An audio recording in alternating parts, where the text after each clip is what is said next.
The Hawks will continue to execute on their duties without fear and favor nor prejudice. This is the vow that has been made by the head of the head of the Directorate for Priority Crime Investigations, more commonly known as the Hawks to us, Lieutenant General Godfrey Lebeya.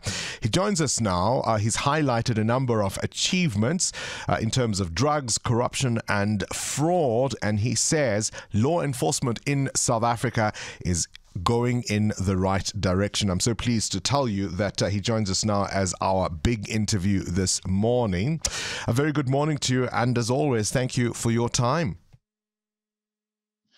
Good morning to you and your listeners.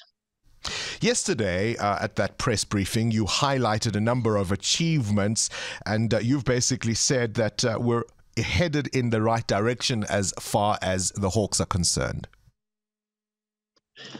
Indeed. Firstly, let me just indicate the correct title of the one who's leading the Hawks. It is called the National Head.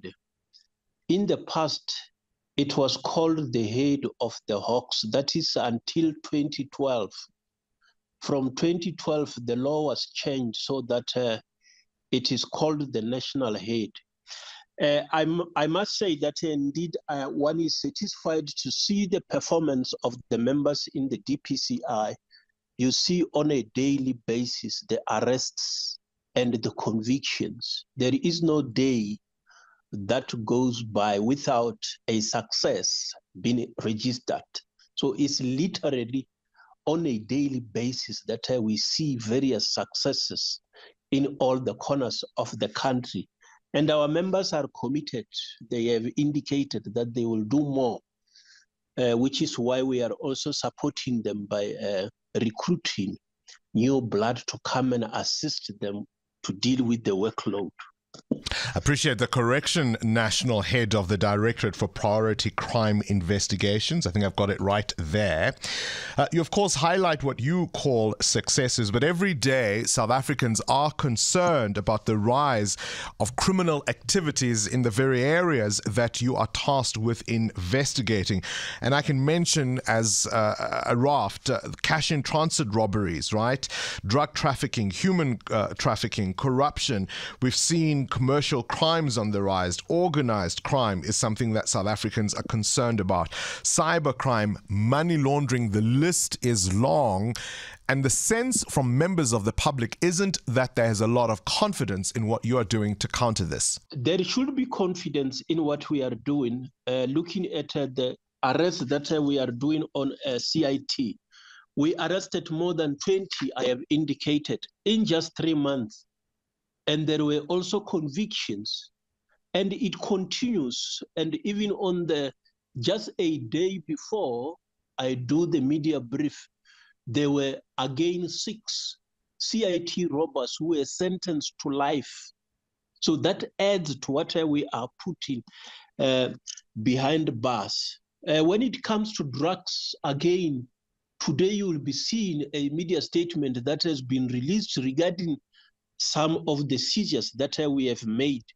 We continue to do this. Several arrests have been made on drug traffickers. We were also working in collaboration with other law enforcement agencies outside South Africa. When it comes to corruption, a number of arrests have been made. If you look at the municipalities, the managers, senior officials that we have arrested, even in the national departments, I think that we are making an impact when it comes to corruption. A number of cases are serving before the various courts in the country. We have indicated that there are more than 12,000 accused persons that we have placed before the different courts. I'm going to come in there. I'm going to come in there and say, I mean, obviously it would be unfair and simply untrue to say you're doing nothing, but there is a sense that quite often with all the arrests that you are listing, you are dealing often with the foot soldiers. You're not dealing with the ringleaders, the masterminds. I mean, there was a new report I read saying that the assessment of our organized crime levels, which basically looks at mafia-type crimes in the country, says we're now ahead of countries like Mexico, Somalia, Libya, perhaps on par with notorious countries for this type of crime like Italy. It's the kingpins that you're not able to arrest. I think that it is the opinion of the author who have authored the document, but let's look at the realities.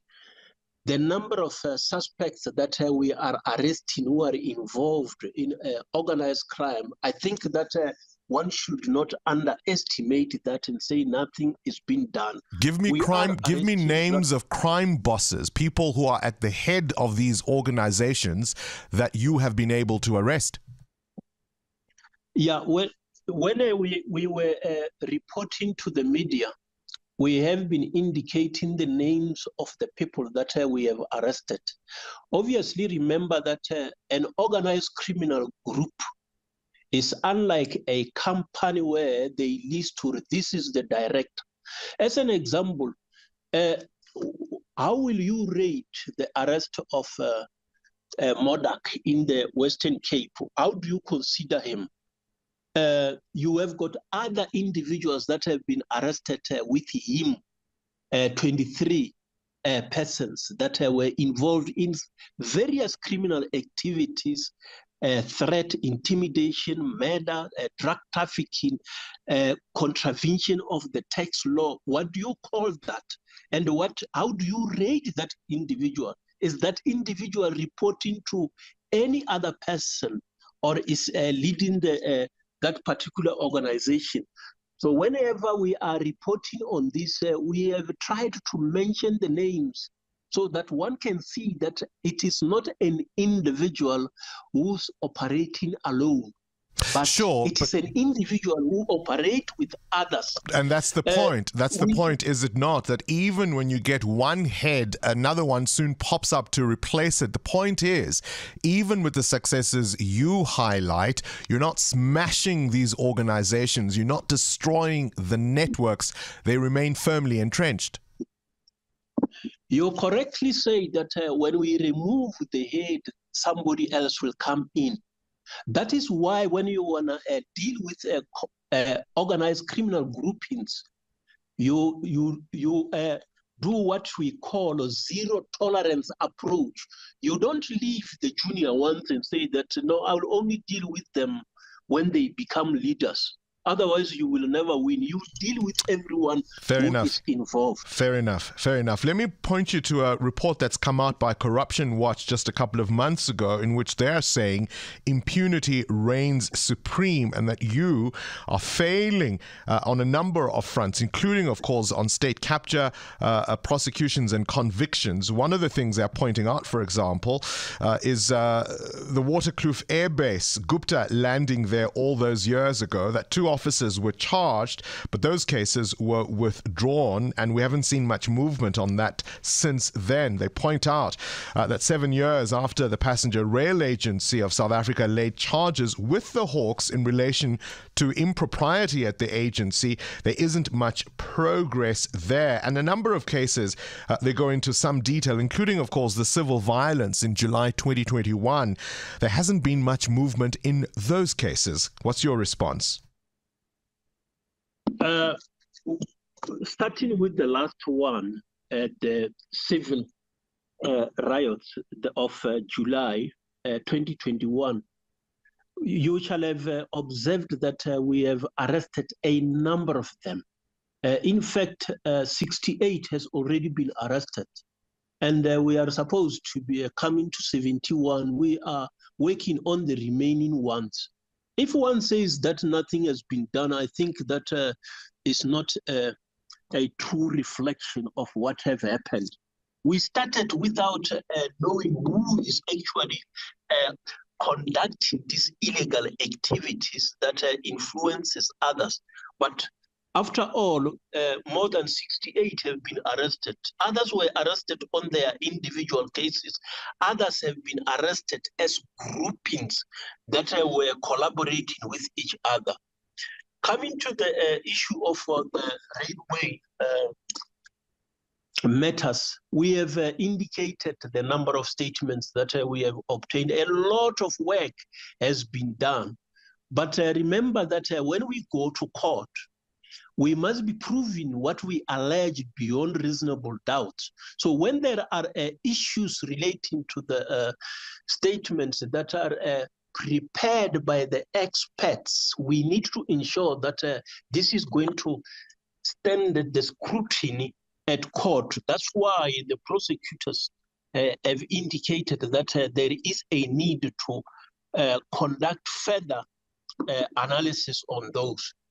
The convictions, we are not losing these cases when we go to court.